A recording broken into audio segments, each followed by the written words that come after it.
Buenos Aires, Argentina. 2024. Una mujer de 70 años camina lentamente por los pasillos del Archivo Nacional de la Memoria. Sus pasos resuenan en el silencio. En su mano sostiene una fotografía amarillenta de un hombre joven de 22 años. Cabello oscuro. Sonrisa amplia. Ojos llenos de vida. El archivista la mira con compasión. Ha visto a cientos de mujeres como ella. Madres, esposas, hermanas. Todas buscando lo mismo, respuestas sobre los desaparecidos. Señora Morales, dice suavemente, creo que encontramos algo. Luisa Morales siente que las piernas le fallan. 47 años. 47 años buscando. 47 años sin saber si el hombre que amó estaba vivo o muerto. El archivista coloca un expediente sobre la mesa. Está marcado como confidencial, desclasificado 2024. Fernando Gutiérrez, Lee. Detenido el 15 de marzo de 1977. Trasladado al centro clandestino de detención. Luisa no puede respirar. Después de casi medio siglo, finalmente tiene respuestas. Pero no está segura de si quiere escucharlas. Porque hay una pregunta que ha definido su vida entera: ¿cómo sigues viviendo cuando el amor de tu vida simplemente desaparece? Cuando no hay cuerpo que enterrar, no hay cierre, solo una ausencia que se extiende por décadas. Esta es la historia de Luisa y Fernando. Una historia de amor interrumpido por uno de los capítulos más oscuros de la historia argentina. Una historia de búsqueda incansable. Y de una verdad que tardó 47 años en salir a la luz. Una historia que responde a la pregunta que muchos le hicieron durante casi medio siglo: ¿por qué nunca te volviste a casar? Y su respuesta siempre fue la misma: porque mi corazón sigue esperando. Pero ¿cómo llegó Luisa a este momento?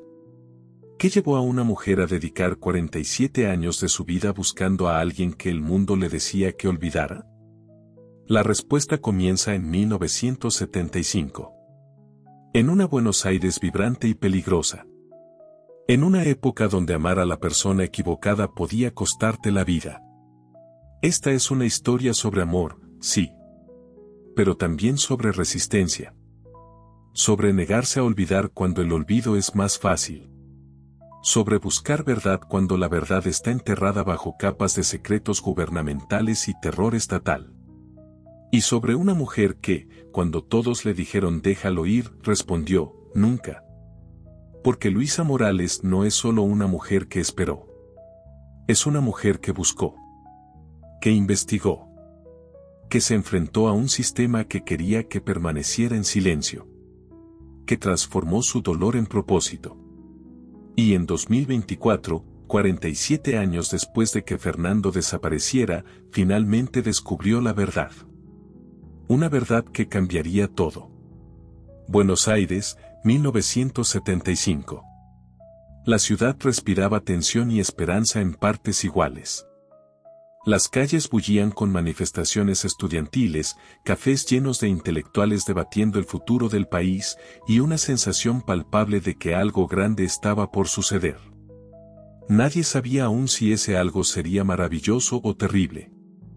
En ese Buenos Aires convulsionado vivía Luisa Morales. 20 años recién cumplidos. Estudiante de literatura en la Universidad de Buenos Aires. Cabello negro largo hasta la cintura. Ojos oscuros intensos. Una de esas mujeres que cuando hablaba, la gente se callaba para escuchar. Venía de una familia de clase media trabajadora del barrio de Flores. Su padre era empleado de correos. Su madre costurera. Habían hecho sacrificios enormes para que Luisa pudiera estudiar en la universidad. Era la primera de su familia en hacerlo. Luisa vivía y respiraba libros. Cortázar. Borges. García Márquez. Soñaba con ser profesora de literatura. Quería enseñar a otros a ver el mundo a través de las palabras, como ella había aprendido a hacerlo.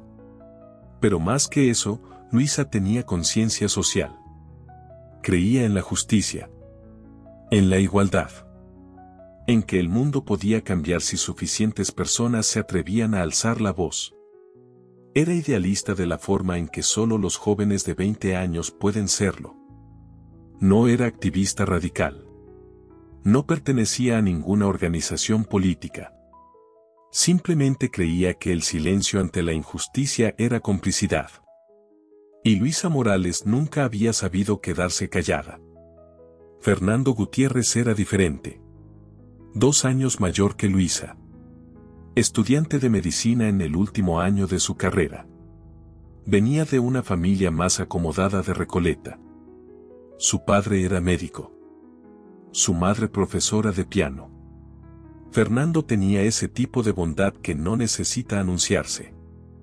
Era el estudiante que se quedaba horas extra explicándole conceptos a compañeros que no entendían. El que organizaba brigadas médicas gratuitas en las villas miseria los fines de semana. El que creía que la medicina era, ante todo, un servicio a la humanidad. Alto, delgado, con esa apariencia eternamente juvenil que algunos hombres mantienen hasta los 30. Usaba anteojos de marco grueso que le daban un aire de intelectual. Sonreía fácilmente. Y cuando se concentraba leyendo un libro de anatomía, fruncía el ceño de una forma que sus amigos encontraban cómica. No era particularmente político. No asistía a manifestaciones. No se consideraba de izquierda ni de derecha. Solo quería terminar su carrera, trabajar en hospitales públicos, ayudar a gente que no podía pagar atención médica privada. No necesito cambiar el sistema, le decía a sus amigos más radicales. Solo necesito ayudar a las personas dentro del sistema que tenemos. Era una filosofía noble. También era una filosofía peligrosa en una Argentina que se polarizaba cada día más. Porque en tiempos de extremos, la neutralidad se vuelve imposible. Y pronto, muy pronto, Fernando descubriría que no elegir un lado no te protege de que los lados te elijan a ti. Luisa y Fernando. 2 jóvenes con sueños ordinarios en tiempos extraordinarios. 2 personas que solo querían estudiar, trabajar, construir vidas significativas. No sabían que en pocos meses se conocerían. Que se enamorarían con esa intensidad desesperada que solo es posible cuando el mundo alrededor está cayéndose a pedazos. Y que su amor sería interrumpido de la forma más brutal imaginable. Pero eso vendría después. Por ahora, en 1975, todavía eran 2 extraños viviendo en la misma ciudad. Pasándose en las calles sin conocerse. Compartiendo el mismo aire, las mismas esperanzas, los mismos miedos sobre el futuro de su país. Pronto, sus caminos se cruzarían. Y nada volvería a ser igual. El encuentro sucedió en octubre de 1975, en un lugar inesperado, una librería de viejo en el barrio de San Telmo. Luisa buscaba una edición de Rayuela de Cortázar que no fuera prohibitivamente cara. Fernando buscaba un libro de texto de cardiología que su profesor había recomendado. Ambos llegaron a la sección de libros usados al mismo tiempo y sus manos tocaron el mismo libro. No era el libro que ninguno de los dos buscaba. Era 20 poemas de amor y una canción desesperada de Pablo Neruda. Una casualidad. O el destino jugando con ironía cruel, porque su historia terminaría siendo exactamente eso, un poema de amor y una canción desesperada. Disculpa, dijo Fernando, retirando la mano rápidamente. No, por favor, respondió Luisa, haciendo lo mismo. Tómalo tú. Se miraron. Y en ese momento ordinario, en esa librería polvorienta que olía a papel viejo y café, algo extraordinario sucedió.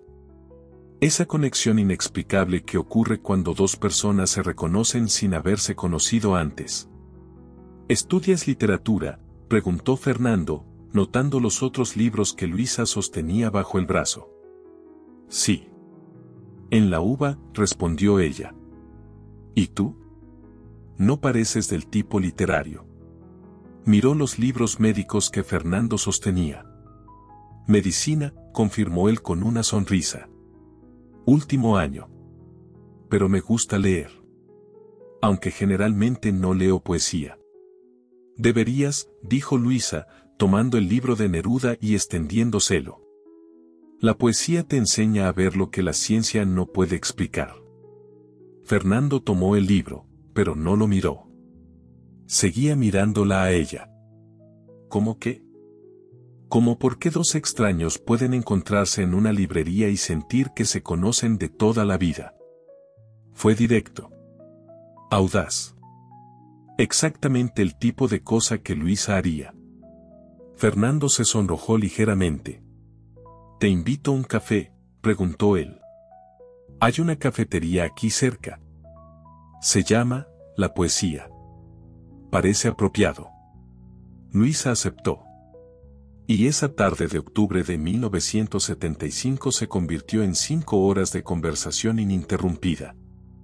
Hablaron sobre todo. Sobre libros. Sobre medicina. Sobre sus familias. Sobre sus sueños. Fernando le contó sobre su deseo de trabajar en hospitales públicos, de llevar medicina a lugares donde no llegaba. Luisa le contó sobre su sueño de enseñar literatura a estudiantes que, como ella, venían de familias donde los libros eran un lujo. Pero también hablaron sobre el miedo. Sobre la situación del país. Sobre la violencia creciente. Sobre amigos que habían sido detenidos por actividades subversivas que consistían en nada más que expresar opiniones. «A veces siento que estamos viviendo en una olla a presión», dijo Luisa en voz baja, mirando alrededor para asegurarse de que nadie escuchaba. Incluso en las cafeterías, uno debía tener cuidado. Como si en cualquier momento todo fuera a explotar. «Por eso es importante seguir haciendo cosas normales», respondió Fernando, tomando su mano sobre la mesa. Fue la primera vez que se tocaron desde el encuentro del libro. Estudiar. Trabajar. Enamorarse. Luisa sintió que el corazón se le aceleraba con esa última palabra. ¿Enamorarse?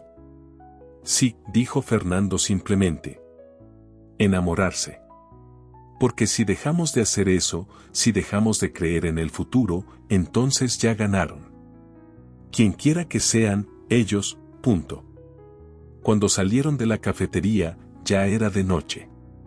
Las calles de Buenos Aires estaban iluminadas con faroles amarillentos. A lo lejos se escuchaban sirenas. Siempre había sirenas últimamente. Fernando caminó con Luisa hasta la parada de colectivo. Antes de que ella subiera, le preguntó, ¿puedo verte de nuevo? ¿Cuándo?, preguntó Luisa. Mañana. Pasado mañana. Todos los días si me lo permites. Luisa sonrió. Empieza con mañana y vemos cómo va. Se despidieron con un beso en la mejilla. Pero ambos sabían que había sido más que eso. Había sido una promesa. Un comienzo. Luisa subió al colectivo y miró por la ventana. Fernando seguía ahí, parado bajo el farol, mirándola irse. Levantó la mano en despedida. Ella no lo sabía entonces, pero esa imagen quedaría grabada en su memoria para siempre.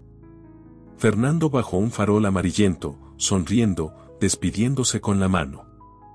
La última vez que lo vio antes de que todo cambiara. Pero eso vendría después. Por ahora, en octubre de 1975, solo eran dos jóvenes que se habían conocido en una librería y que creían que tenían todo el tiempo del mundo. No sabían que solo tenían 17 meses. Fernando cumplió su promesa. La vio al día siguiente. Y al otro. Y al otro. Durante los siguientes meses, entre octubre de 1975 y marzo de 1976, Luisa y Fernando se volvieron inseparables. Él ajustaba sus guardias en el hospital para coincidir con los horarios de clase de ella. Ella llevaba libros a la biblioteca del hospital para estudiar cerca de él. Se encontraban en cafeterías. En plazas. En la librería donde se habían conocido. Caminaban por las calles de Buenos Aires hablando durante horas.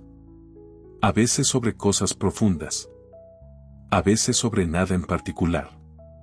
Fernando le leía pasajes de sus libros de medicina, explicándole el funcionamiento del corazón humano con tanta pasión que Luisa no podía evitar enamorarse más de él.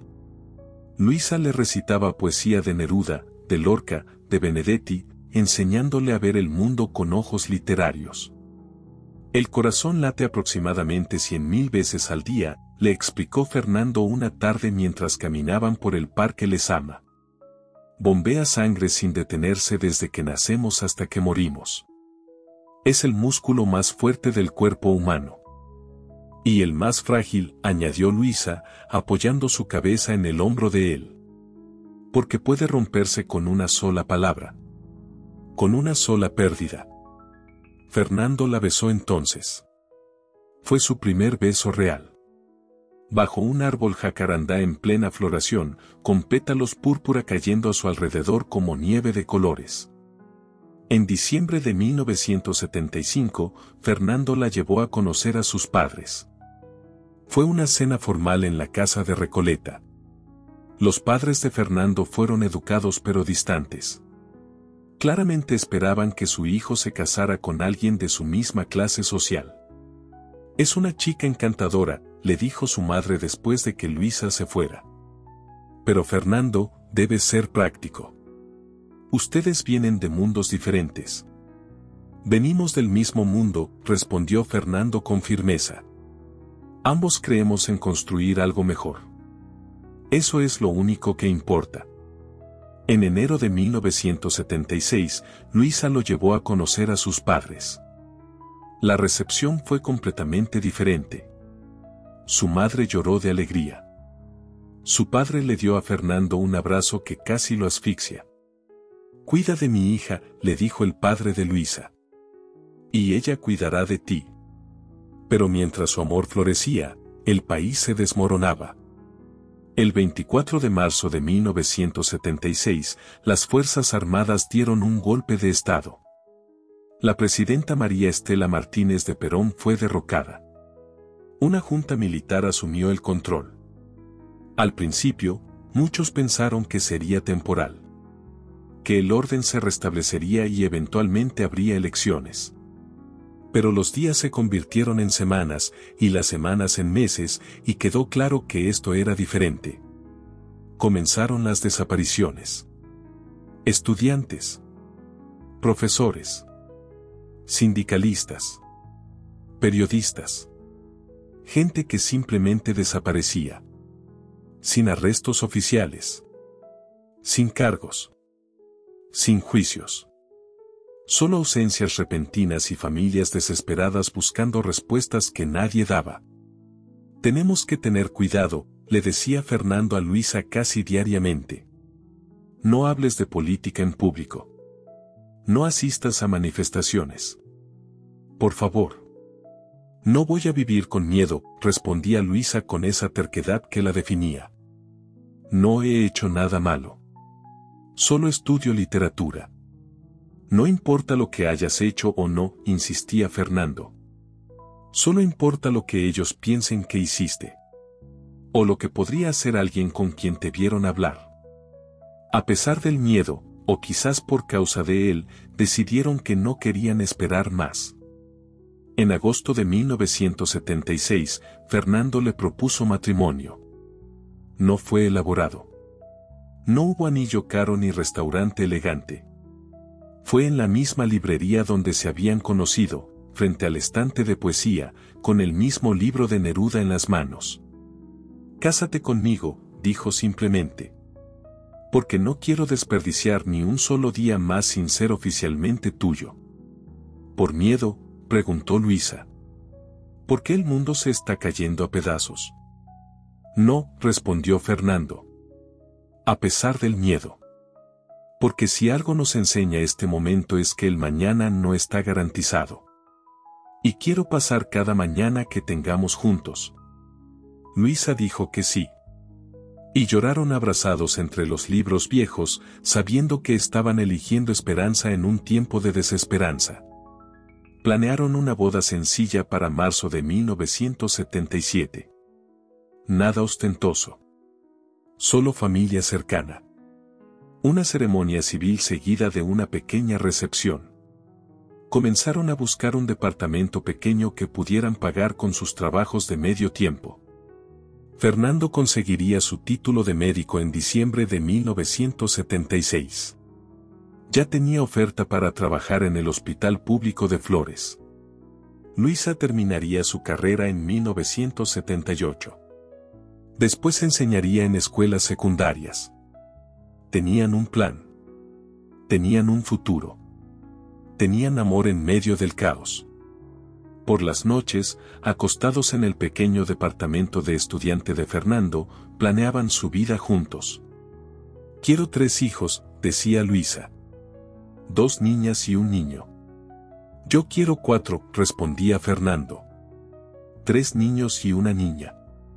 Entonces tendremos 5, reía Luisa. Y será un caos hermoso. Hablaban sobre envejecer juntos. Sobre convertirse en esos matrimonios que caminan tomados de la mano después de 50 años. Sobre nietos. Sobre una vida larga y plena. No sabían que solo les quedaban meses. Que todos esos planes se desmoronarían en una sola noche. Que Fernando nunca llegaría a la boda que habían planeado. Pero en esos últimos meses de 1976 y los primeros días de 1977, todavía creían. Todavía tenían esperanza. Todavía pensaban que el amor era suficiente para protegerlos de lo que venía. Y tal vez tenían razón. Tal vez el amor fue suficiente. No para mantenerlos juntos físicamente. Pero sí para mantener a Luisa buscando durante 47 años. Para mantener viva la memoria de Fernando cuando el gobierno quería que todos los desaparecidos fueran olvidados. El amor no lo salvó de la separación. Pero sí garantizó que esa separación no sería la última palabra de su historia. Febrero de 1977. Faltaban 3 semanas para la boda. Los Sinales habían estado ahí durante meses, pero Luisa y Fernando habían elegido ignorarlos. Creer que si mantenían la cabeza baja, si no se metían en problemas, estarían a salvo. Estaban equivocados. El primer signo real llegó cuando Marcela, la mejor amiga de Luisa de la universidad, dejó de asistir a clases. Simplemente no apareció un día. Ni al siguiente. Ni al siguiente. Luisa fue a su departamento. La puerta estaba abierta. El interior destrozado. Libros esparcidos por el suelo. Muebles volcados. Ropa tirada por todas partes. Como si hubiera habido una pelea. O una búsqueda violenta. Los vecinos no decían nada. Bajaban la mirada cuando Luisa preguntaba. El miedo era palpable. Hablar significaba convertirse en el siguiente. Se la llevaron, susurró finalmente una anciana del edificio. Anoche. 3 de la madrugada. Vinieron hombres sin uniforme. En un Ford Falcon verde. Ella gritó. Nadie salió a ayudarla. Todos teníamos miedo. Luisa reportó la desaparición a la policía. El oficial la miró con aburrimiento. ¿Marcela qué? Escribió el nombre en un cuaderno que claramente nunca sería revisado. Probablemente se fue con el novio. Las chicas jóvenes son dramáticas. No tiene novio, protestó Luisa. Y sus vecinos la vieron siendo arrastrada. Señorita, la interrumpió el oficial con voz dura, le sugiero que vuelva a sus estudios y deje de hacer acusaciones sin fundamento. Estos son tiempos difíciles. No querríamos que usted también se confundiera. La amenaza era clara.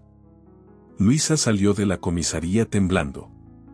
Cuando le contó a Fernando, él se puso pálido. Luisa, tienes que alejarte de esto. No puedes buscarla. No puedes hacer preguntas. Es mi amiga, gritó Luisa. No puedo solo olvidarla como si nunca hubiera existido. Eso es exactamente lo que tienes que hacer, respondió Fernando, tomándola de los hombros. Para sobrevivir. Para que lleguemos a la boda. Para que tengamos el futuro que planeamos. Pero los signos continuaron. 2 estudiantes de medicina, compañeros de Fernando, desaparecieron la semana siguiente. Simplemente no llegaron al hospital una mañana. Un profesor de literatura que Luisa admiraba fue arrestado por material subversivo en su oficina. El material eran libros de García Márquez y Cortázar. Autores que hasta hace un año eran lectura obligatoria. Ahora eran evidencia de simpatías izquierdistas. Fernando comenzó a notar un Ford Falcon verde estacionado cerca de su departamento. El mismo auto que los vecinos de Marcela habían descrito. A veces estaba ahí por la mañana. A veces por la noche. Siempre con 2 hombres adentro que no hacían nada. Solo observaban. Nos están vigilando, le dijo a Luisa una noche. No sé por qué, pero lo están haciendo. No hemos hecho nada malo, insistió Luisa, aunque su voz carecía de convicción. Eso no importa, respondió Fernando. Marcela tampoco había hecho nada. Solo estudiaba. Como nosotros. Los padres de Fernando sugirieron posponer la boda. Hasta que las cosas se calmen, dijeron. Pero ambos sabían que no se calmarían. Esto era el nuevo normal. Los padres de Luisa sugirieron que Fernando se fuera. Al Uruguay. A Chile. Donde sea. Hasta que pase el peligro. Pero Fernando se negó. No voy a huir.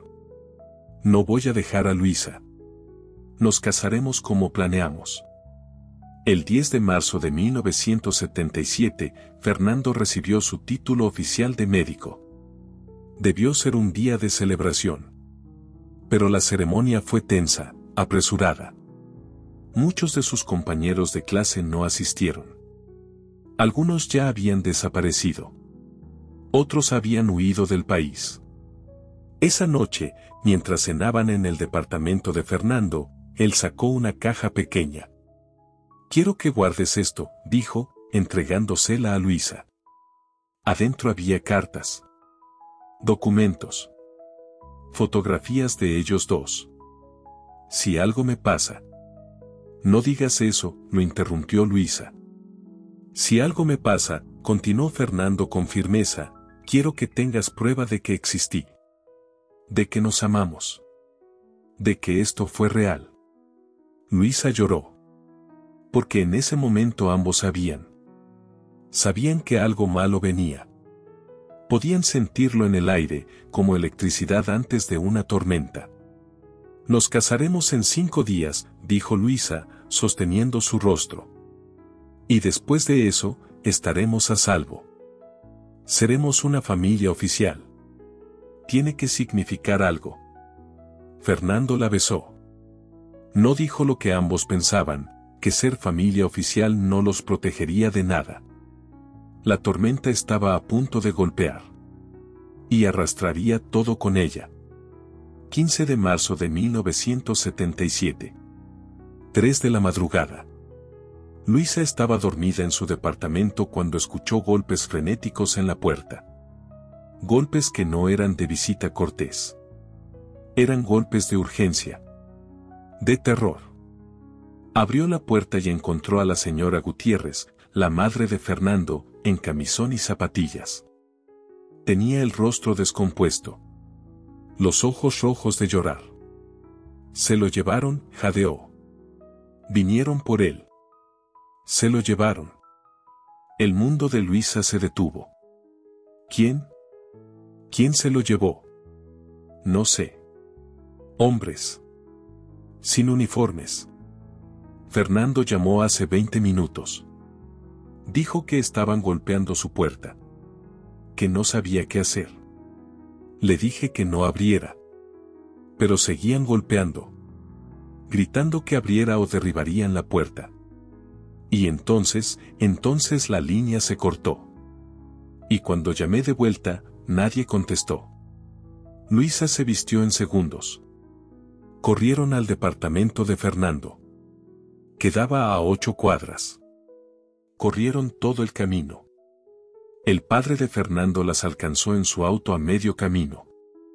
Cuando llegaron, la puerta del departamento estaba abierta. Rota. La cerradura forzada. El interior era un caos. Todo estaba destrozado. Los libros de medicina de Fernando esparcidos por el suelo. Su escritorio volcado. La ropa de su armario tirada por todas partes. Como si hubieran estado buscando algo. O como si solo quisieran destruir. Pero Fernando no estaba. Luisa entró lentamente, sus pies crujiendo sobre vidrios rotos. Tocó la cama donde habían dormido juntos tantas noches. Todavía estaba tibia de su cuerpo. Sobre la mesa de noche encontró algo que hizo que se le detuviera el corazón. Una nota. Escrita apresuradamente con la caligrafía de Fernando. Luisa, te amo. Siempre. No me busques. Por favor. Olvídame y vive. F. Había sido escrita mientras ellos golpeaban la puerta. En esos últimos segundos antes de que entraran. Fernando había usado sus últimos momentos de libertad para escribirle una despedida. Luisa cayó de rodillas sosteniendo la nota. Un grito salió de su garganta. Un grito animal, primitivo, de dolor puro. El padre de Fernando llamó a la policía desde el teléfono público de la esquina. Vinieron 2 oficiales una hora después. Miraron el departamento con indiferencia. ¿Hay testigos?, preguntó uno. Los vecinos deben haber escuchado, respondió el padre de Fernando. Rompieron la puerta. Hubo forcejeo. Tiene que haber testigos. Tocaron puertas. Todos los vecinos dijeron lo mismo, no escuchamos nada. Estábamos dormidos. No sabemos nada. El miedo había sellado sus bocas. Hablar significaba ser el siguiente. El oficial escribió un reporte que claramente nunca sería investigado. Probablemente se fue voluntariamente. Estudiantes jóvenes a veces huyen. Tienen problemas con sus familias, con sus novias. Nos casamos en 5 días, gritó Luisa. ¿Por qué huiría 5 días antes de su boda? El oficial la miró con frialdad. Señorita, cálmese. El pánico no ayuda a nadie. Si su novio aparece, que nos llame. Se fueron. Y Luisa supo que no harían nada. Que Fernando era ahora un número más en una lista creciente de desaparecidos. Los días siguientes fueron una pesadilla surrealista. Luisa no durmió. No comió. Visitó cada comisaría de Buenos Aires. Cada hospital. Cada morgue. Fernando Gutiérrez. 22 años. Estudiante de medicina. Desapareció el 15 de marzo. Nadie sabía nada. O si sabían, no hablaban. El 20 de marzo de 1977 debió ser su boda. En lugar de vestido blanco y música, Luisa pasó el día en oficinas gubernamentales llenando reportes de persona desaparecida que desaparecían en archivos que nunca serían abiertos. Los padres de Fernando contrataron un abogado. Él fue honesto, hay poco que pueda hacer. Si fue llevado por las fuerzas de seguridad, no hay registro oficial. Oficialmente, nunca fue arrestado. Oficialmente, no existe en el sistema. Lo siento. ¿Entonces qué hacemos?, preguntó la madre de Fernando, sollozando. El abogado bajó la voz. Esperan. Algunas veces los liberan después de semanas. Meses. Maltratados, traumatizados, pero vivos. Otras veces. No terminó la frase. No necesitaba hacerlo. Luisa se negó a esperar pasivamente. Comenzó a investigar por su cuenta. Descubrió que no estaba sola. Había madres, esposas, hermanas. Todas buscando a desaparecidos. Se reunían en secreto, compartían información, seguían pistas. Mi hijo desapareció en febrero. Mi esposo en diciembre. Mi hermano hace 3 semanas. Cientos de historias. Miles eventualmente. Todos desaparecidos sin rastro. Sin cargos. Sin juicios. Simplemente borrados de la existencia. Alguien mencionó centros clandestinos de detención. Lugares donde llevaban a los detenidos. Donde los interrogaban. Donde algunos nunca salían. Luisa hizo listas. Esma. El Olimpo. El Vesubio. Nombres que sonaban ordinarios pero que contenían horrores extraordinarios. Visitó los alrededores de cada uno. Buscando, ¿qué? ¿Una señal? ¿Un milagro? Pasaron semanas. Luego meses. Sin una sola pista de dónde estaba Fernando. Si estaba vivo. Si estaba muerto. Si estaba sufriendo. La incertidumbre era peor que el duelo. Porque no podía llorar su muerte sin saber si estaba muerto. No podía seguir adelante sin saber si debía seguir esperando. Los amigos le decían, Luisa, tienes que aceptar que se fue. Tienes que continuar con tu vida. Pero ¿cómo continúas cuando tu corazón está suspendido en el limbo? Cuando cada noche te preguntas si el hombre que amas está vivo, llamándote, esperando que lo encuentres. Fernando había desaparecido. Pero Luisa no lo dejaría ir. No podía. Porque dejarlo ir significaba aceptar que el terror había ganado. Que podían simplemente borrar a las personas como si nunca hubieran existido. Y Luisa Morales no estaba dispuesta a aceptar eso. Así comenzó una búsqueda que duraría 47 años. Una búsqueda que se convertiría en la razón de su existencia. Una búsqueda que respondería, para siempre, porque nunca se casó con nadie más. Porque ¿cómo te casas cuando tu prometido simplemente desapareció 5 días antes de la boda? Cuando no hay cuerpo que enterrar, no hay certeza de muerte, solo una ausencia que se extiende infinitamente. Luisa no podía seguir adelante. Solo podía buscar. Y eso hizo. Durante casi medio siglo. Los primeros meses después de la desaparición de Fernando, Luisa vivía en un estado de alerta constante. Dormía con la ropa puesta, esperando una llamada. Una señal. Algo. Cada vez que sonaba el teléfono, corría a contestarlo con el corazón en la garganta. Cada vez que tocaban la puerta, abría esperando ver a Fernando parado ahí, maltratado pero vivo. Nunca era él. Pero Luisa no estaba sola. Descubrió que había otras. Muchas otras. Madres, esposas, hermanas, hijas. Todas buscando a desaparecidos. Todas enfrentando el mismo muro de silencio oficial. En abril de 1977, apenas un mes después de la desaparición de Fernando, Luisa escuchó sobre un grupo que se reunía los jueves en la Plaza de Mayo. Madres que marchaban en círculos alrededor de la pirámide, con pañuelos blancos en la cabeza, sosteniendo fotografías de sus hijos desaparecidos. La primera vez que Luisa fue, había 14 mujeres. Mayormente madres mayores. Ella, a sus 22 años, era la más joven. Llevaba la única fotografía que tenía de Fernando. La foto de su graduación médica. Tomada apenas 5 días antes de que desapareciera. Cuando se lo llevaron, le preguntó una mujer mayor llamada Azucena. 15 de marzo, respondió Luisa. 3 de la madrugada. 5 días antes de nuestra boda. Azucena la abrazó. No dijo lo siento. No dijo va a estar bien. Solo la abrazó.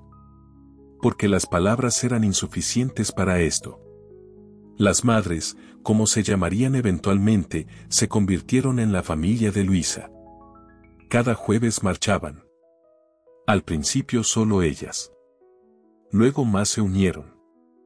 Cada semana había nuevas madres, nuevas esposas, nuevas desapariciones. Compartían información. Rumores. Pistas. Mi vecino dice que vio un centro de detención en... Alguien escuchó gritos saliendo de un edificio en... Hay un guardia que acepta sobornos para pasar mensajes. Siguieron cada pista. Visitaron cada lugar. Sobornaron a quien pudieron sobornar. Arriesgaron todo por fragmentos de información que raramente llevaban a algo. En junio de 1977, Luisa escuchó un rumor sobre un prisionero liberado que había estado en el mismo centro de detención que posiblemente Fernando. Viajó 3 horas en autobús para encontrarlo. El hombre había sido torturado. Estaba roto. Pero habló con ella en voz baja, mirando constantemente sobre su hombro. Esma, susurró. Estuve ahí. Había un médico joven. No sé su nombre. Pero tenía anteojos. Los guardias lo golpeaban porque se negaba a ayudarlos con los interrogatorios. Decía que era médico, que su juramento era no hacer daño. El corazón de Luisa se aceleró. ¿Cuándo lo viste? Hace 3 semanas. Estaba vivo. Pero el hombre no terminó. No necesitaba hacerlo. Luisa corrió a la ESMA. Era un complejo enorme, una antigua escuela naval convertida en centro de detención clandestino. Había guardias armados afuera. Cercas.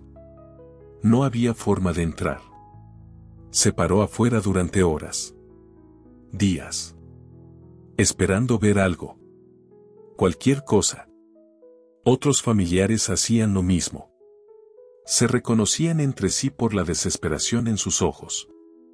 Mi hija está ahí adentro, le dijo una mujer mayor. Lo sé. Puedo sentirlo. Pero no puedo alcanzarla. Era una tortura especial. Saber que tu ser amado podría estar a metros de distancia, pero completamente inaccesible. Los años pasaron. 1977 se convirtió en 1978. Luego 1979. 1980, la dictadura continuaba. Las desapariciones continuaban. Pero Luisa no se rendía. Abandonó sus estudios. ¿Cómo podía sentarse en una clase de literatura cuando Fernando podría estar siendo torturado en ese mismo momento? Trabajaba medio tiempo para pagar la renta.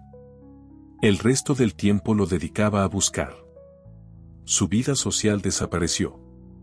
Sus amigos dejaron de invitarla a salir. Estás obsesionada, le decían. Tienes que seguir adelante. Pero ella no podía.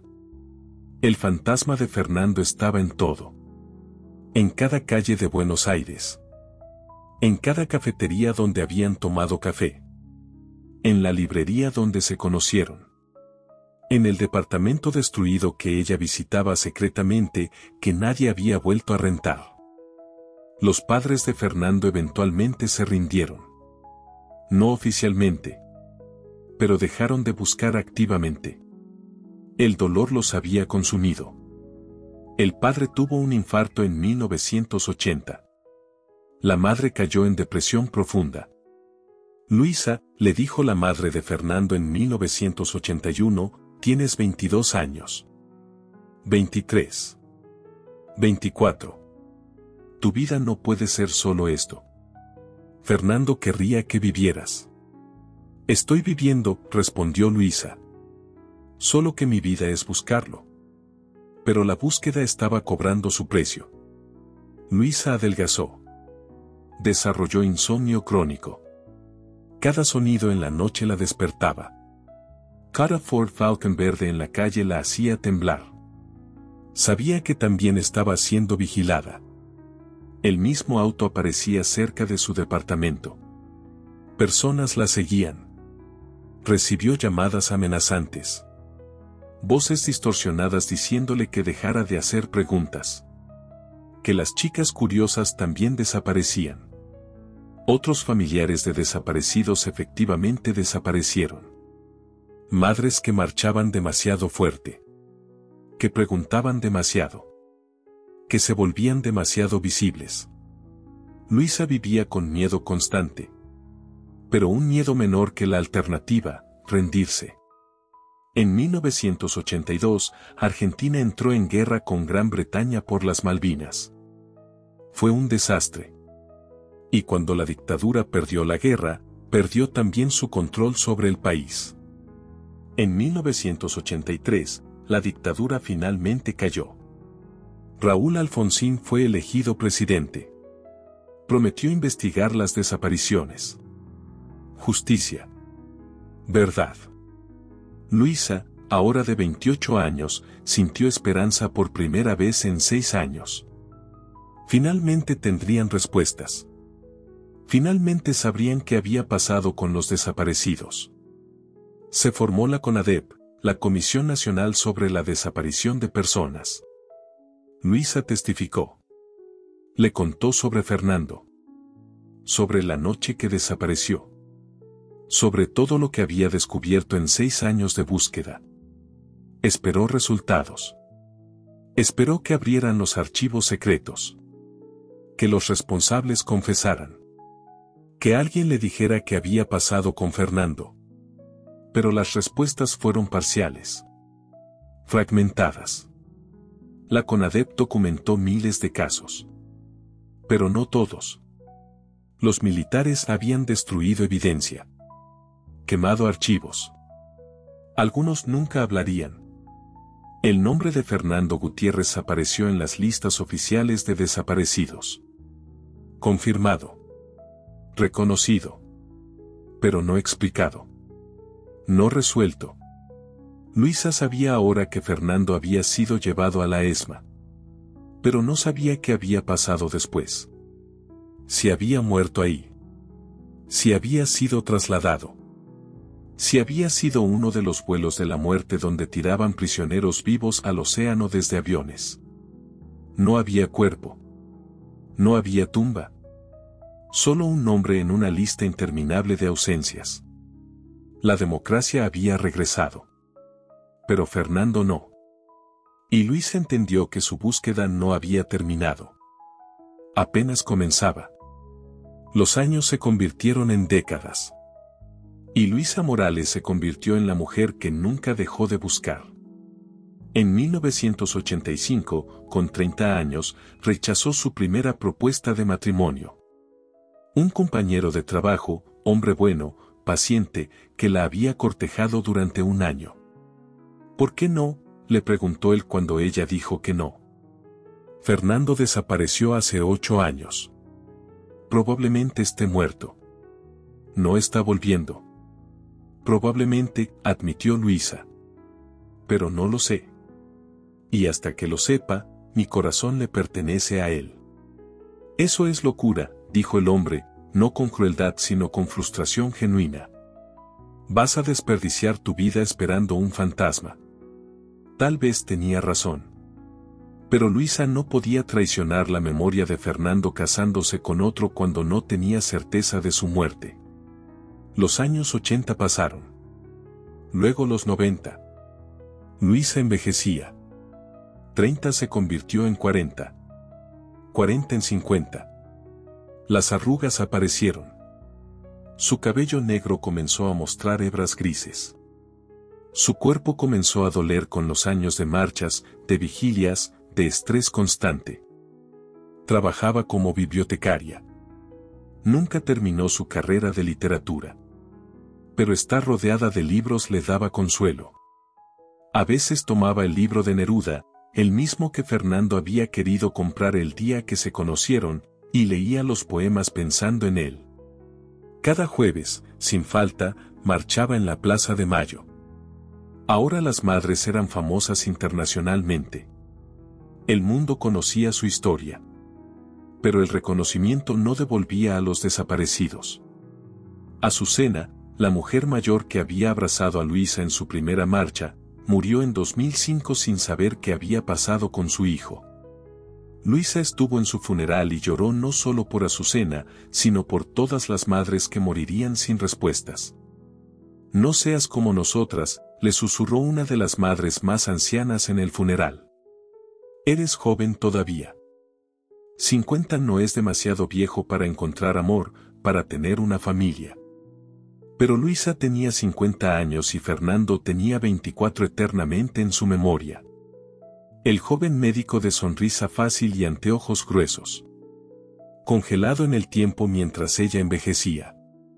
En 2010, con 55 años, un viudo de su trabajo le pidió salir. Era amable. Comprensivo. Sabía su historia. No estoy pidiendo que olvides, le dijo. Solo que no estés sola. Salieron 3 veces. Él era atento. Le abría las puertas. Le traía flores. Era todo lo que una mujer de 55 años podría querer. Pero cuando la besó, Luisa solo pudo pensar en Fernando. En el último beso que compartieron. En la vida que debieron tener. No puedo, le dijo al viudo. Lo siento. Pero no puedo. Todavía lo amas, dijo él. No era una pregunta. Siempre lo amaré, confirmó Luisa. Los archivos de la dictadura se fueron abriendo lentamente a lo largo de los años. Cada nueva desclasificación traía esperanza. Tal vez esta vez habría información sobre Fernando. En 2015, encontró un documento que mencionaba a F.G., médico, 24 años, detenido marzo de 1977. Era él. Tenía que ser él. Pero el documento no decía más. No decía cuánto tiempo estuvo ahí. No decía qué le hicieron. No decía si salió vivo. Luisa investigó obsesivamente. Entrevistó a sobrevivientes de la ESMA. ¿Recuerdas a un médico joven? ¿Anteojos? ¿Se negaba a participar en torturas? Algunos recordaban vagamente. Había un médico así. Lo golpeaban mucho porque no cooperaba. Pero no sé qué pasó con él. Un día simplemente no estaba. Desaparecido dentro de los desaparecidos. Un fantasma de un fantasma. Su familia le rogaba que parara. Luisa, tiene 60 años. 62. 65.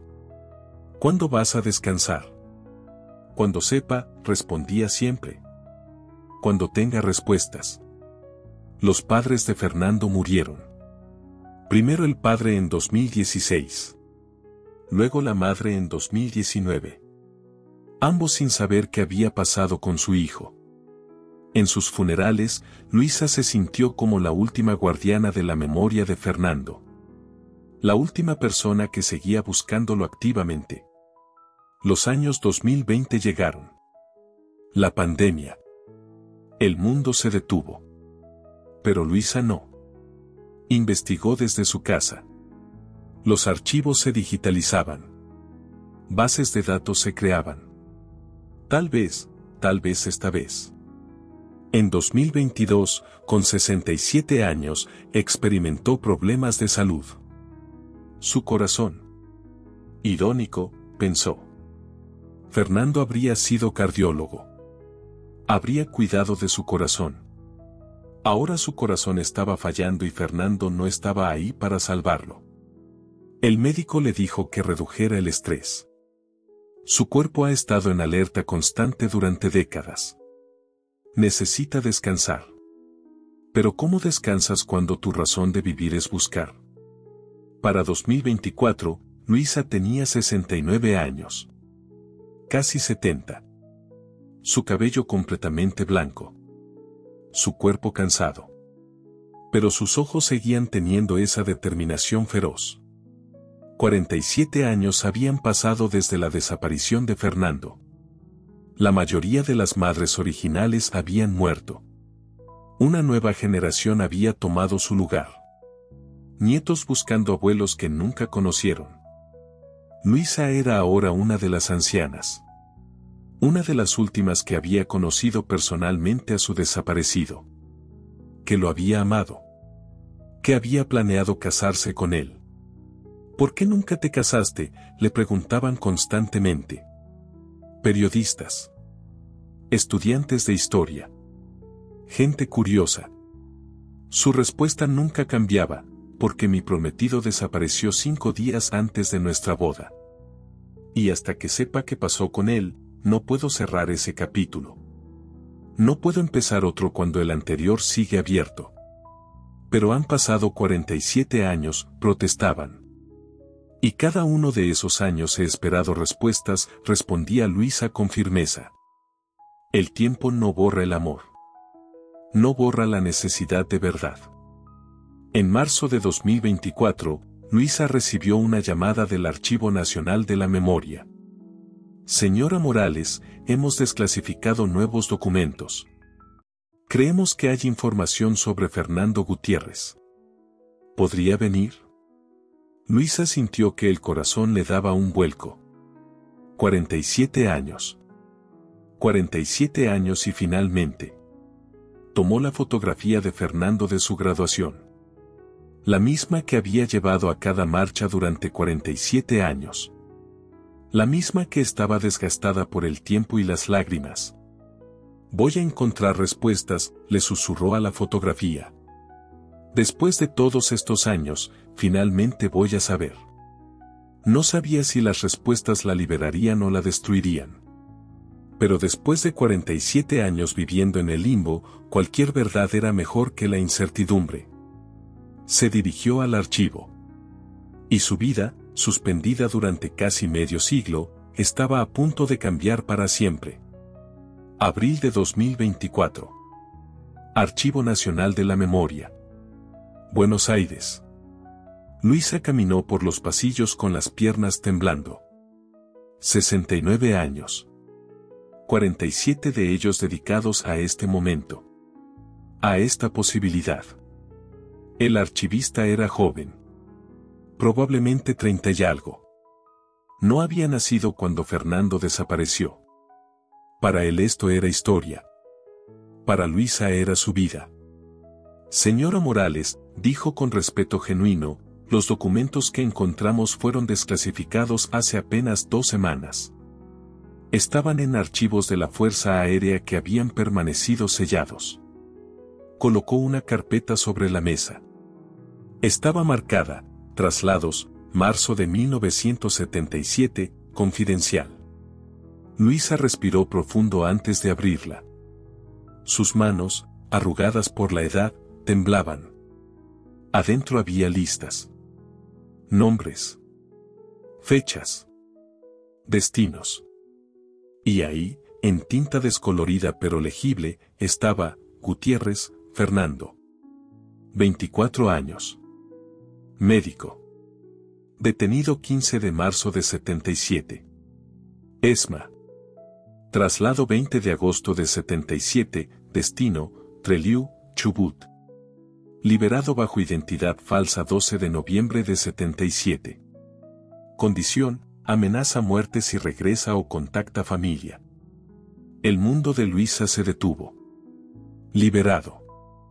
Fernando había sido liberado. En noviembre de 1977. 8 meses después de su desaparición. 46 años y 5 meses atrás. No había muerto en la ESMA. No había sido tirado al océano. No había sido torturado hasta la muerte. Había sido liberado. Vivo. No puede ser, susurró Luisa. No puede ser. Si fue liberado, ¿por qué nunca volvió? ¿Por qué nunca me contactó? El archivista señaló las palabras finales, amenaza muerte si regresa o contacta familia. Era una práctica común, explicó suavemente. Liberaban a algunos prisioneros, pero bajo amenaza extrema.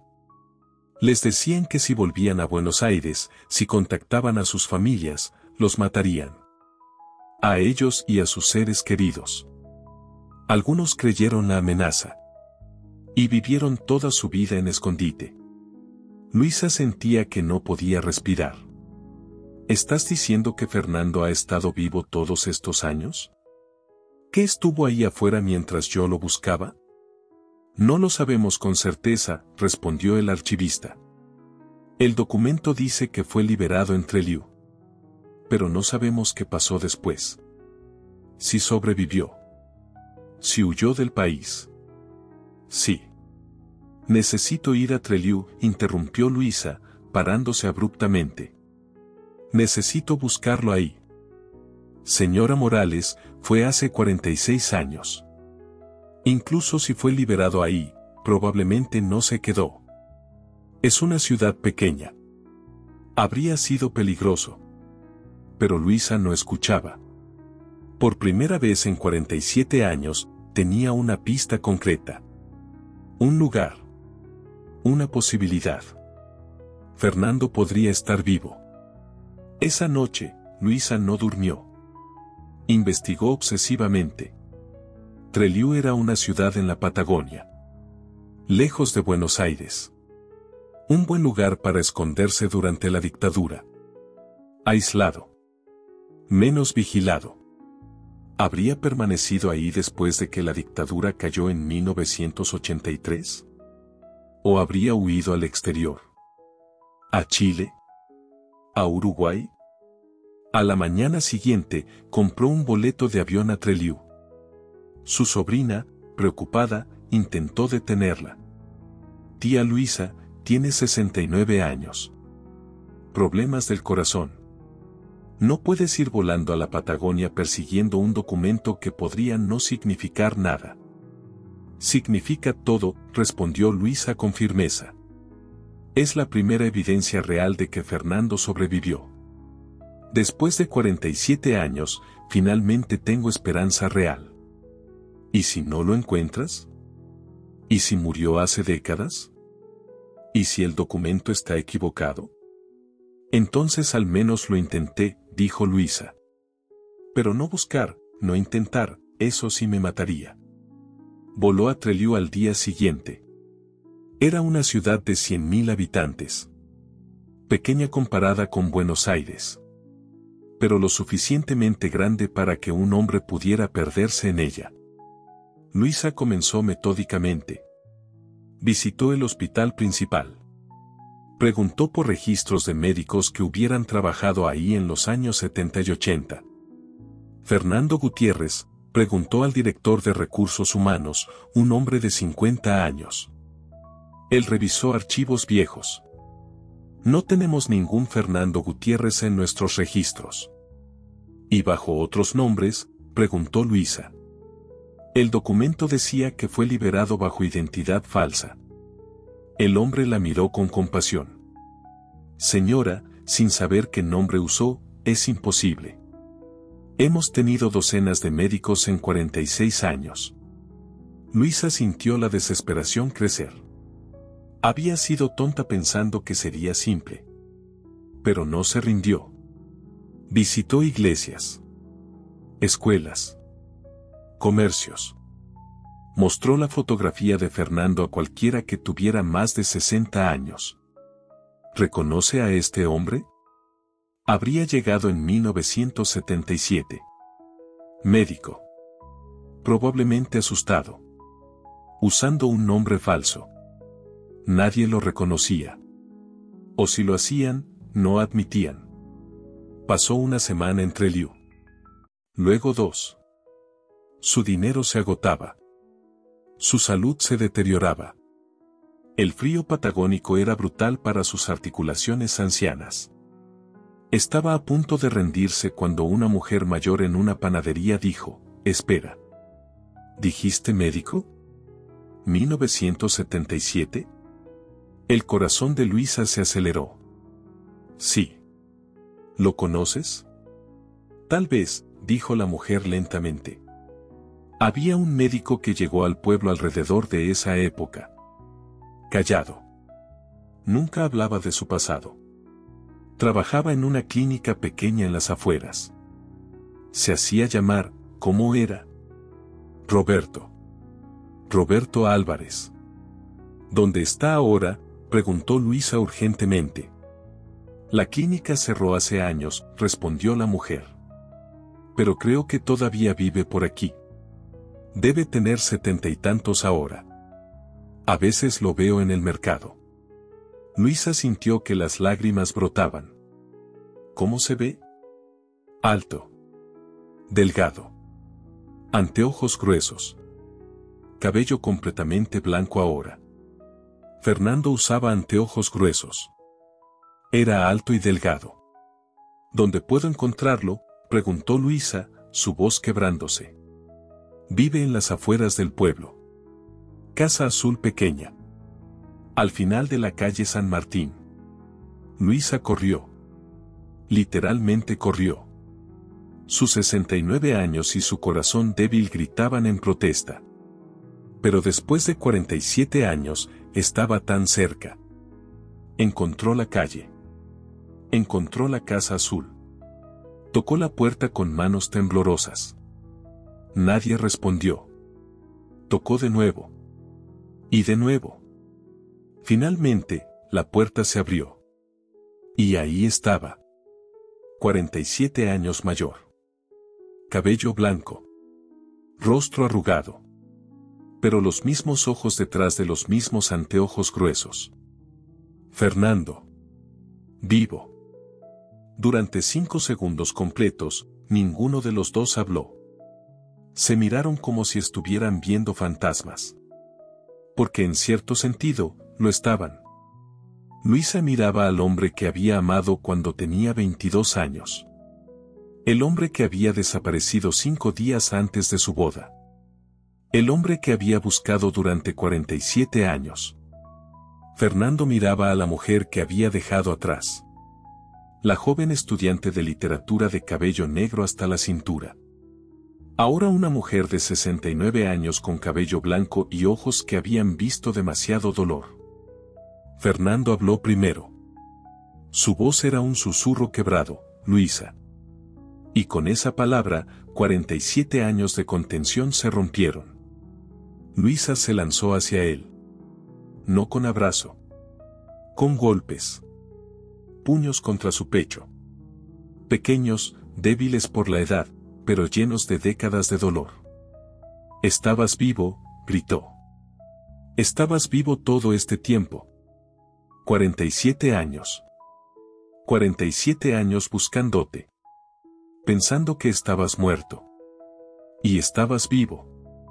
Fernando no se defendió. Dejó que lo golpeara.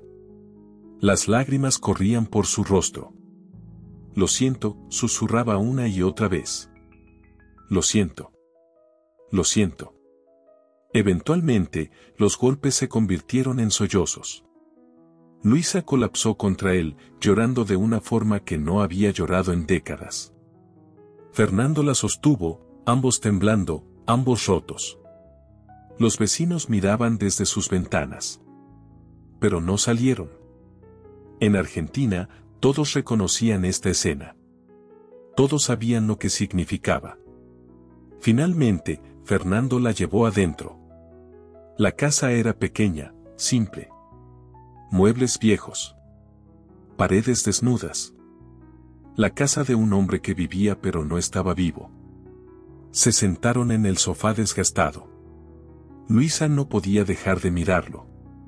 47 años. Era un anciano ahora. 71 años. Pero todavía era él. «Cuéntame», dijo finalmente Luisa, su voz fría a pesar de las lágrimas. «Cuéntame todo. Y más te vale que sea verdad». Fernando respiró profundo. Y comenzó. «Me torturaron durante 5 meses en la ESMA», dijo, su voz monótona, como si hubiera contado esta historia 1000 veces en su cabeza. Querían nombres. De otros estudiantes. De profesores. De cualquiera que consideraran subversivo. Pero yo no tenía nombres. No era activista. Solo era médico. Te creían mentiroso», continuó. «Así que seguían. Electricidad. golpes. Submarino. Cosas que no voy a describir porque no quiero que esas imágenes estén en tu cabeza. Luisa escuchaba con el estómago revuelto. Había escuchado testimonios de sobrevivientes. Sabía lo que pasaba en esos lugares. Pero escucharlo de Fernando era diferente. En agosto me trasladaron aquí, a Trelew. A un centro más pequeño. Menos brutal. Y en noviembre me llamaron a una oficina. Un oficial me dijo, vas a ser liberado. Pero si vuelves a Buenos Aires, te mataremos. Si contactas a tu familia, los mataremos. Si alguna vez hablas de lo que viste aquí, encontraremos a todos los que amas y los haremos desaparecer. ¿Entendido? Les dije que entendía. Me dieron documentos falsos. Roberto Álvarez. Me llevaron en auto a las afueras del pueblo y me dejaron ahí. Sin dinero. Sin nada. Solo la ropa que llevaba puesta y una advertencia, desaparece. Y quédate desaparecido. Fernando se limpió las lágrimas. Estaba aterrorizado. Traumatizado. Había visto cosas, había visto gente morir. Sabía que las amenazas eran reales. Así que me quedé. Conseguí trabajo en una clínica pequeña. Usé el nombre falso. Nunca contacté a nadie de mi vida anterior. Ni siquiera cuando cayó la dictadura, preguntó Luisa, su voz subiendo. ¿En 1983? ¿Cuándo era seguro? No sabía si era seguro, respondió Fernando. Muchos de los militares nunca fueron castigados. Muchos seguían en posiciones de poder. ¿Y si volvía y cumplían su amenaza? ¿Y si te mataban? ¿A mis padres? Así que en lugar de eso nos dejaste creer que estabas muerto, gritó Luisa. Tus padres murieron sin saber. Tu madre murió en 2019 todavía buscándote. Tu padre tuvo un infarto del estrés de no saber. Fernando se cubrió el rostro con las manos. Lo sé. Dios, lo sé. He vivido con esa culpa cada día durante 46 años. 47, corrigió Luisa. 47 años, Fernando. Yo también he vivido 47 años. ¿Sabes cómo? ¿Sabes lo que hice? Se paró, caminando de un lado a otro, décadas de dolor derramándose. Marché cada jueves durante 47 años. Llevé tu fotografía a la Plaza de Mayo. Toqué puertas. Soborné guardias. Investigué archivos. Rechacé pretendientes porque ¿cómo me caso cuando mi prometido desapareció 5 días antes de nuestra boda? Dediqué mi vida entera a buscarte. Y estabas aquí. Viviendo tranquilo en la Patagonia. No fue tranquilo, gritó Fernando, parándose también. Cada día fue un infierno. Sabiendo que te había dejado. Sabiendo que probablemente pensabas que estaba muerto. Pero también sabiendo que si te contactaba, podría firmar tu sentencia de muerte. Esa es tu excusa, respondió Luisa. Miedo. Pero yo también tenía miedo. Me seguían. Recibía amenazas. Otras madres desaparecieron por buscar demasiado. Pero no me rendí. El silencio cayó entre ellos como un muro. Finalmente, Luisa preguntó la cuestión que realmente importaba, ¿te casaste? Fernando bajó la mirada. No. ¿Tuviste hijos? No. ¿Amaste a alguien más? Una pausa larga. Intenté. Hubo una mujer. Hace 20 años. Maestra. Buena persona. Duró 6 meses antes de que se diera cuenta de que yo estaba enamorado de un fantasma. De ti. Luisa sintió algo aflojarse en su pecho. Al menos eso. Al menos no había rehecho su vida completamente mientras ella había puesto la suya en pausa. Nos robaron todo, dijo finalmente, sentándose de nuevo. Nos robaron nuestra boda. Nuestros hijos. Nuestras vidas juntos. Y tú dejaste que el robo fuera completo al no intentar recuperarnos. Pensé que estaba protegiéndote, susurró Fernando. Me estabas matando, respondió Luisa. Lentamente. Durante 47 años. Se sentaron en silencio. Dos ancianos que deberían haber envejecido juntos. Que deberían tener nietos. Memorias compartidas de décadas. En lugar de eso, tenían un abismo de 47 años entre ellos. ¿Ahora qué?, preguntó Fernando finalmente. Luisa lo miró. Realmente lo miró. No al joven de 24 años que recordaba, sino al hombre de 71 años frente a ella. Un extraño que era familiar. Un amor que había sobrevivido pero estaba irreconocible. No lo sé, admitió. Honestamente, no lo sé. Luisa se quedó entre Liu. No porque hubiera perdonado a Fernando, sino porque después de 47 años buscando, no podía simplemente irse. Alquiló una habitación en una pensión modesta. Cada día visitaba la Casa Azul. Y cada día, hablaban. Destejiendo 47 años de silencio, de dolor, de vidas vividas separadas. Fernando le contó sobre sus primeros años entre Liu. Cómo dormía en un refugio para indigentes. Cómo consiguió trabajo lavando platos antes de que alguien descubriera que era médico. Cómo la clínica pequeña le dio una oportunidad a pesar de sus documentos falsos cuestionables.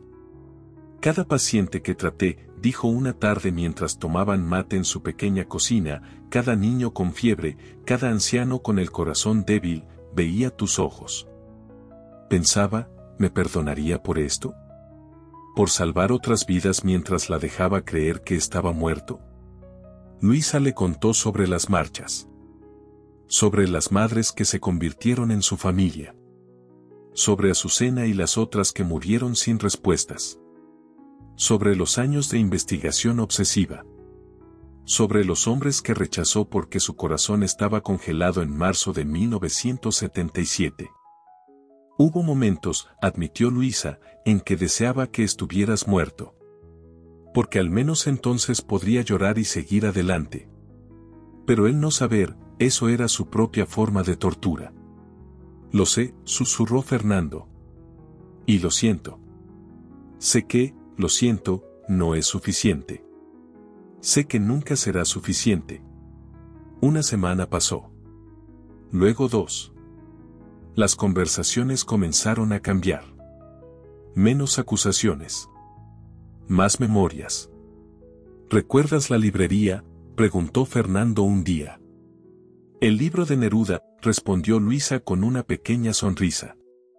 Nuestras manos tocándolo al mismo tiempo. Todavía lo tengo, dijo Fernando levantándose. Fue a su habitación y regresó con un libro viejo y gastado. 20 poemas de amor y una canción desesperada. Lo compré al día siguiente de conocerte. He leído cada poema 1000 veces en 47 años. Luisa tomó el libro con manos temblorosas. Las páginas estaban marcadas, subrayadas, manchadas con lo que podrían ser lágrimas antiguas. Yo también lo leí, admitió. Cada aniversario de tu desaparición. Como ritual. Como si mantener viva la memoria pudiera traerte de vuelta. Se miraron. Dos ancianos sosteniendo un libro que habían comprado cuando eran jóvenes y el mundo parecía lleno de posibilidades. No podemos recuperar lo que perdimos, dijo Luisa finalmente. Los 47 años. Nuestros hijos que nunca nacieron. La vida que deberíamos haber tenido. Eso se fue. Lo sé, respondió Fernando. Pero, continuó Luisa, eligiendo las palabras cuidadosamente, tal vez podemos construir algo nuevo. No lo que teníamos. Nunca podremos volver a ser esos jóvenes de 22 y 24 años. Pero tal vez dos personas de 69 y 71 pueden encontrar algo. Fernando la miró con ojos llenos de esperanza y miedo. ¿Qué estás diciendo? Estoy diciendo que te he buscado durante 47 años. Y ahora que te encontré, no puedo simplemente irme y volver a mi vida como si esto no hubiera pasado. ¿Te quedarías?, preguntó Fernando con incredulidad. ¿Aquí? ¿En Trelew? No lo sé, admitió Luisa. Tal vez tú podrías volver a Buenos Aires. La dictadura terminó hace 40 años. Ya no hay amenaza. Fernando se quedó en silencio por un largo rato. Buenos Aires está llena de fantasmas para mí. Mi departamento destruido. La universidad. Los lugares donde fuimos felices. No sé si podría soportarlo. Yo vivo con esos fantasmas todos los días, dijo Luisa suavemente. Pero también son lo único que me mantuvo buscándote. Los buenos fantasmas. Las memorias de lo que fuimos. Pasaron otra semana. Hablando. Caminando por las calles de Trelew. Comenzando lentamente, cautelosamente, a reconstruir una conexión que había sido violentamente cortada 47 años atrás. No era romance. No era la pasión de sus veintitantos. Era algo más tranquilo. Más cansado. Dos sobrevivientes reconociéndose mutuamente. Una noche, mientras veían el atardecer desde el pequeño patio trasero de Fernando, él tomó su mano. Fue la primera vez que se tocaban intencionalmente desde el reencuentro, aparte de ese primer abrazo lleno de rabia. Luisa no retiró la mano. Las manos de Fernando estaban arrugadas, manchadas de edad. Como las suyas. Pero todavía se sentían familiares. Si hiciéramos esto, dijo Luisa, si intentáramos construir algo nuevo, necesitas entender, no estoy perdonando. No completamente. Tal vez nunca lo haga. Lo que hiciste, dejarme buscar durante 47 años, eso dejó cicatrices que no sanarán. Lo entiendo, respondió Fernando. Pero también entiendo, continuó Luisa, que fuiste víctima también. Que la dictadura nos robó nuestras vidas. Y que pasaste 47 años tan prisionero como yo. Solo que en una prisión diferente. Entonces, preguntó Fernando. Luisa respiró profundo. La decisión más importante de su vida. Más importante incluso que la decisión de buscarlo todos estos años.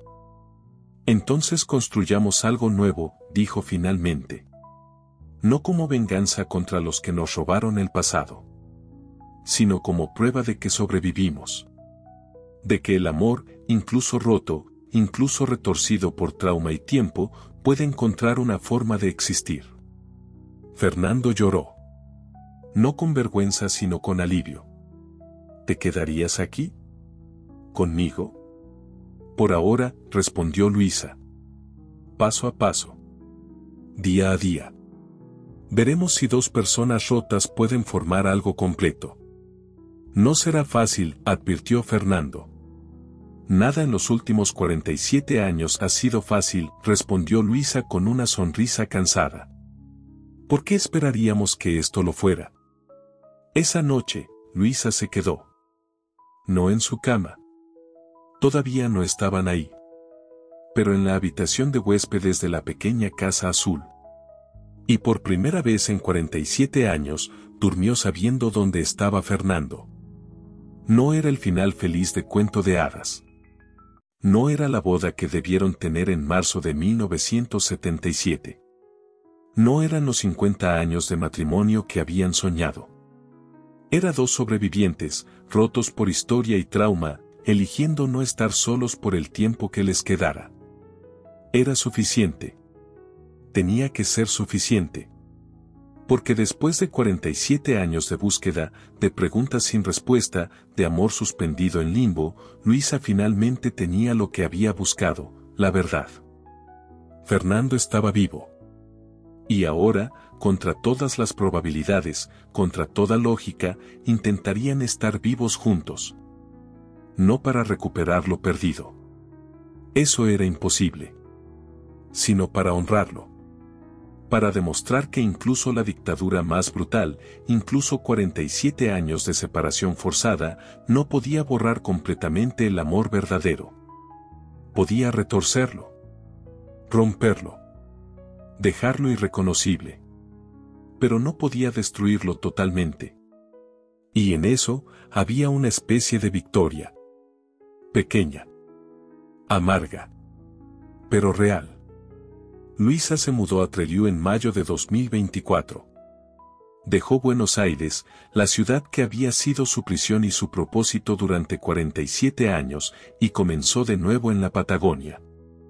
No fue como los cuentos de hadas. No hubo boda romántica. No hubo declaraciones apasionadas de amor eterno. Eran dos ancianos dañados intentando construir algo de las ruinas de lo que debió ser. Algunos días eran buenos. Cocinaban juntos en la pequeña cocina. Leían libros en el sofá desgastado. Fernando le enseñaba sobre medicina. Luisa le recitaba poesía. Recordaban a los jóvenes que fueron y lamentaban todo lo que habían perdido. Otros días eran difíciles.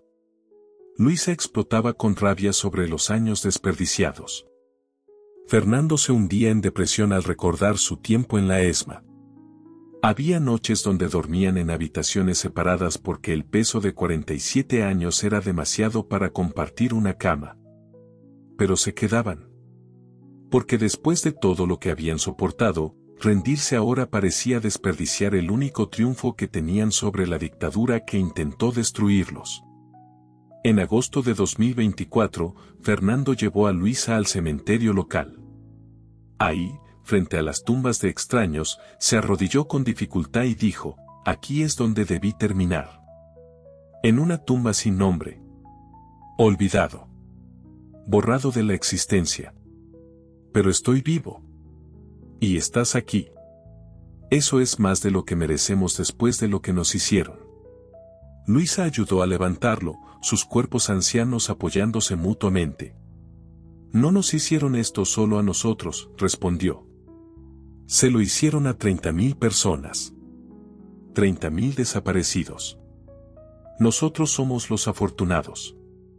Nos encontramos. La mayoría nunca lo hizo. Era verdad. De los 30.000 desaparecidos durante la dictadura argentina, la mayoría permanecía desaparecida. Sus familias nunca tuvieron respuestas. Nunca tuvieron cierre. Nunca supieron. Luisa y Fernando eran una excepción estadística. Un milagro improbable en un mar de tragedias sin resolver. En octubre de 2024, viajaron juntos a Buenos Aires. Era la primera vez que Fernando regresaba en 47 años. Visitaron la Plaza de Mayo. Luisa le mostró dónde había marchado cada jueves durante décadas. Le presentó a las madres que quedaban, ahora ancianas como ella. Este es Fernando, dijo simplemente. Mi prometido. Desapareció en 1977. Lo encontré este año. Las madres lloraron. Porque era tan raro. Tan increíblemente raro tener un final que no fuera muerte o ausencia eterna. Visitaron la librería donde se conocieron. Todavía existía. Ahora era tienda de antigüedades, pero los estantes de libros permanecían. Tocaron los mismos libros que habían tocado en 1975. Dos ancianos reviviendo un momento de hace casi 50 años. Si pudiera volver, dijo Fernando en voz baja, y advertirnos. Decirles a esos jóvenes lo que venía. ¿Crees que cambiaríamos algo? Luisa consideró la pregunta. No lo sé. Tal vez huiríamos juntos. Tal vez nos casaríamos antes, solo para tener eso. O tal vez exactamente lo mismo pasaría porque no había escapatoria real. El terror alcanzaba a todos eventualmente. Regresaron a Trelew en noviembre. Y ahí, en la pequeña casa azul, construyeron su versión de una vida juntos. No era lo que soñaron cuando tenían 22 y 24 años. pero era real. Era suyo. Ahora, en 2025, Luisa tiene 70 años. Fernando tiene 72. Su salud es frágil. El corazón de Luisa sigue débil. Fernando tiene artritis severa de años durmiendo en condiciones duras. No saben cuánto tiempo les queda. Pero tienen algo que la dictadura intentó quitarles, tienen verdad. Saben qué pasó. Saben por qué fueron separados. Y eligieron, contra toda lógica, estar juntos al final. Cuando la gente pregunta a Luisa ahora, ¿por qué nunca te volviste a casar?, su respuesta ha cambiado. Antes decía, porque mi prometido desapareció y nunca dejé de buscarlo. Ahora dice, porque mi corazón sabía que estaba vivo. Y tenía razón. Esta es una historia sobre amor, sí. Pero es más una historia sobre resistencia. Sobre una mujer que se negó a olvidar cuando el olvido era más fácil. Que convirtió su dolor en propósito. Que marchó durante 47 años exigiendo verdad en una sociedad que prefería silencio. Sobre un hombre que sobrevivió lo inimaginable. Que vivió 46 años con culpa aplastante por proteger a quien amaba de la única forma que sabía. Sobre un sistema brutal que intentó borrar personas de la existencia. Y sobre las familias que se negaron a permitir ese borrado. La historia de Luisa y Fernando no tiene un final feliz tradicional. No recuperaron los 47 años perdidos. No tuvieron los hijos que soñaron. No envejecieron juntos como planearon. Pero se encontraron. Contra probabilidades astronómicas. Y en ese encuentro, honraron no solo su propio amor, sino la memoria de los 30.000 que nunca fueron encontrados. Cada jueves, las madres todavía marchan en la Plaza de Mayo. Son menos ahora. Muchas han muerto. Pero continúan. Porque el olvido es traición. Y la memoria es resistencia. Luisa ya no marcha con ellas. Su corazón no lo permite. Pero cada jueves, desde Trelew, desde la pequeña casa azul que comparte con Fernando, piensa en sus hermanas en Buenos Aires. En Azucena que murió sin respuestas. En las miles que nunca supieron. Y se siente agradecida. Culpable por tener lo que ellas nunca tuvieron. Pero agradecida. Porque encontró a Fernando. Y en ese encuentro, probó algo fundamental, que el amor verdadero, incluso roto por trauma y tiempo, puede sobrevivir. Tal vez no intacto. Tal vez irreconocible. Pero puede sobrevivir. Y la supervivencia, en sí misma, es victoria. Esta es la historia de Luisa y Fernando. Dos personas ordinarias en tiempos extraordinarios. Que perdieron casi todo. Pero no perdieron todo. Y esa diferencia importa. Nunca me volví a casar. Porque mi corazón siempre supo que estaba vivo. Y 47 años después, finalmente lo encontré. Si esta historia te conmovió, si sentiste el dolor de Luisa buscando durante 47 años sin rendirse, si te emocionó ese reencuentro después de casi medio siglo. Dale like a este video ahora mismo. Porque estas historias de amor que sobrevivió dictaduras, trauma y décadas de separación necesitan ser contadas. Suscríbete al canal y activa la campanita para no perderte las próximas historias increíbles que traemos cada semana. Historias reales de amor que desafió lo imposible. Y déjame en los comentarios, ¿de dónde nos oyes? Cuéntame de qué parte del mundo estás escuchando esta historia. Me encanta saber que estas historias llegan a personas de todos los rincones. Y si conoces a alguien que fue afectado por las dictaduras en América Latina, o si simplemente crees en el poder del amor verdadero, comparte este video. Porque Luisa y Fernando merecen que su historia sea conocida. Y los 30.000 desaparecidos de Argentina merecen ser recordados. La próxima historia te está esperando. No te la pierdas. Nos vemos en el próximo video.